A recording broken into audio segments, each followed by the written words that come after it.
Hey gang, David Guffel, Thinker Farmer here, and I apologize that it's been a while since I've done a video with me talking and explaining some things. It's been a pretty busy time for me with the holidays, going home, visiting family, spending some extra time with my mom having passed, and anyway, then getting back up to North Missouri, settling in, starting to learn the ropes of my new job. And so I haven't done a lot of YouTube videos, and it's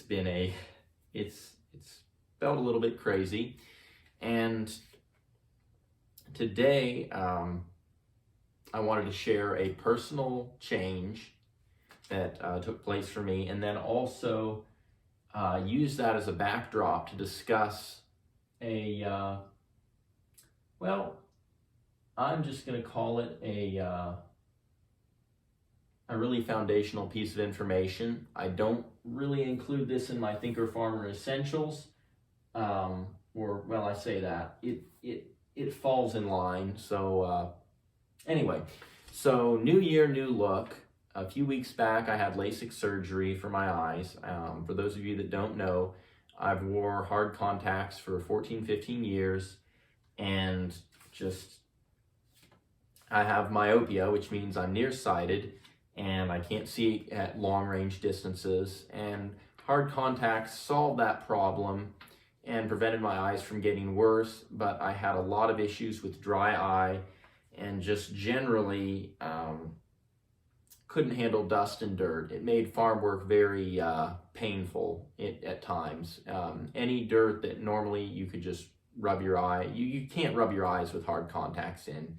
You'll get them off to the side of your eye and cause extra pain, etc. So went ahead and had LASIK surgery. Had actually been eligible for LASIK surgery for a few years, but because I was reluctant to change, and even more than that, I was very reluctant to trust somebody to cut on my eyes. It's just one of those things when you only have one set of eyes, you really want to keep them, and you're afraid to let someone else, touch or even use a laser machine to work on them. And after the surgery was over, I guess the day of or the day after, and by the way, surgery was beyond successful. According to the quote, vision exam, I can see 20/10, which is twice as good as 20/20. I think realistically, it's probably just going to work out to 20/20 or a little better then. But still, surgery went really well. I can see great at night. In the long range, it's going to be a blessing. So anyway, after the surgery, I thought to myself, why was I so afraid to go ahead and do LASIK surgery? And I realized that I have trouble trusting people, especially when it comes to something as important as my eyes. And when I went ahead and made the decision to go through with LASIK, I was choosing to trust in an overarching thing I'm just going to call design, which essentially means that I know that I'm a human and that God made me and planned for me to interact with other individuals and have faith in them. I know that people in general are less predictable than machines, and they're more prone to make mistakes, and so there's more risk involved, but there's also more enrichment and reward generally because there's just a lot of potential there. And I wrestled with the decision, but I came to the conclusion that I want to spend my life trusting people rather than being a person who's always concerned about, well, what's the next guy going to do to me? And so with that backdrop, I'm going to kind of go into this delineation between two different concepts that are essentially not necessarily opposites, but they're kind of two sides of the same coin. So they're kind of opposites, but they're also related in some ways.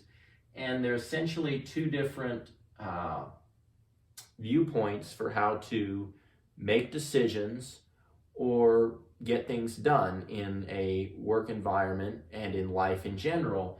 So it's design, I've already mentioned, and then system or systems. And so designs operate best in situations, and life and a lot of farming activities involve a lot of different situations. You get up and you go out there to the cows and they're out, and you can't really have a system or a step-by-step procedure for getting the cows back in. It's a situation, you have some guidelines, or you have a framework that you can work through and some principles to use that are all part of an overarching design of how you interact with animals. There's certain things that you should do to interact well with an animal. There's certain things you shouldn't do. But anyway, back to design and systems. Designs work really well handling situations. Systems and a systems-based approach to viewing and understanding something works really well when you have a lot of parts and pieces. So applications of a systems-based approach, and by the way, guess what? Systems are way easier to teach somebody. Trying to explain to somebody that there's a design involved in this, and that there's a bunch of guidelines, but you have to think strategically and to arrive at a good decision, and whatever other nuances or things you have there. It's a whole lot easier to just give somebody a system. Give them a bunch of parts and pieces, teach them procedures, and some applications. There are some things, and I don't want anybody to think that I only believe operating your life and running your farm by design is the only way to go, and that all systems are bad. Because the truth is, both have their place. A systems-based approach is really, really good when you're trying to do mechanical work. Working on a forklift, rebuilding an engine, you name it mechanically, step-by-step procedures work great on machines. A machine has no emotions. It does not change. You can park a machine in a shed, leave it there for 30 years, assuming the roof doesn't cave in and the rats don't destroy your electrical harness. That machine will be in the same condition you put it in there. Nothing about it will change. You can't do that with an animal. You put an animal in a barn for 30 years and you come back, it's probably going to be dead, assuming a number of different things. But mechanical approaches, anything mechanical, anything that has a lot of parts and pieces and is part of a system that is complex. Essentially, there's lots of little itty-bitty pieces, but there's only one thing that is influencing decisions, which is the person. A machine, when is nothing without an operator, and it is very complex, but it's not complicated because only one thing affects it, and that's you. The machine doesn't have emotions or different things. So, systems-based approaches, thinking systematically through things, is a linear step-by-step approach. This is really great with things that are static. This is really great when you're trying to build things on a farm. If you're building fence, there is a step-by-step procedure, and if you skip important steps, you're not going to have a good end result. Designs, on the other hand, there's a lot of applications for them as well. And one would be, anything biological, any animal, it's constantly changing, it's dynamic. From day to day, different things happen. The weather happens and the animal's grumpier than it was yesterday, or it's hungrier than it was the day before, or it grew, in the last 2-3 weeks. And a design approach is really good when you're trying to get a 360 view, a bigger picture view, a holistic view of something. And so when we make bigger picture decisions on the farm to move forward and to be successful, we want to use a design-based approach. We want to understand different situations. We want to have guidelines. We want to have a framework to make decisions off of, so we're operating by design. An individual that is primarily a systems-based individual will struggle more to succeed on a farm, because you primarily, the success of a farm is generally going to be dependent on bigger picture decisions. If you are not the greatest fence builder, if you are not the greatest mechanic, you're probably still going to be able to put together a fairly successful farm. But if you don't know how to make good decisions and work with people through dynamic changes, if you don't know how to adjust and work with the animals, you will struggle. And so both of them matter, though. I mean, if you don't know how to build things and put things together and follow instructions, well, you're going to have issues.